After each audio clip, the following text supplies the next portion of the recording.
kwamba hawa waliochaguliwa hawakuwa peke yao kwamba ndio wanatoka katika uzao wa kifalme, ila sifa ya kwanza ilikuwa kwamba watoke kwenye uzao wa kifalme, na utakaowapata wale wa uzao wa kifalme, hata kama ni 200, kutoka katika wale 200 ninaomba unichukulie wenye hekima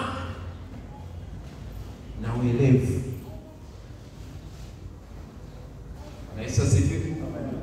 Yaani mfalme alisema sio tu kwa sababu anakaa kwa mfalme, si tu kwa sababu ni wa ukoo wa mfalme ndio mchukue. Hapana, ijapokuwa yupo kwenye ukoo wa mfalme, lakini ninahitaji awe na hekima, lakini awe ni mwerevu, mwenye maarifa. Bwana Yesu asifiwe. Amen. Bwana Yesu asifiwe. Nikamuuliza Mungu, hapa kuna kitu gani?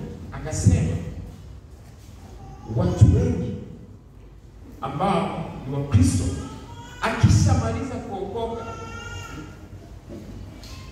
Petro wa kwanza 2:9 inasemaje? Wazao wa, sisi ni wazao wa nini?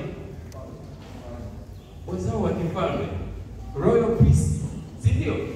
Tukishaokoka sisi tunakuwa royal priest, tuko kwenye uzao wa nini? Wa kifalme.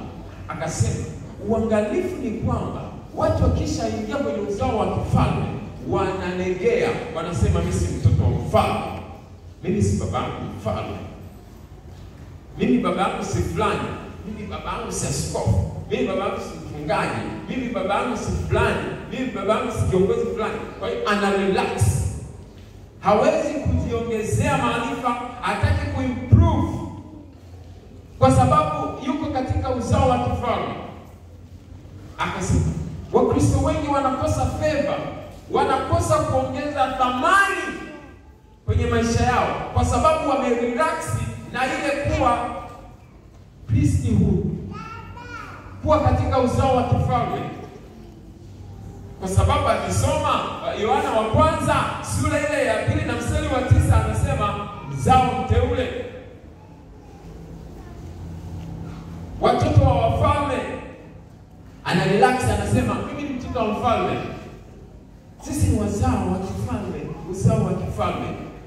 Sisi sote ni uzao wa kifalme, lakini uniqueness inakuja baada ya utofauti wa mtu kutafuta kumjua Mungu zaidi kwa kuongeza hekima na maarifa.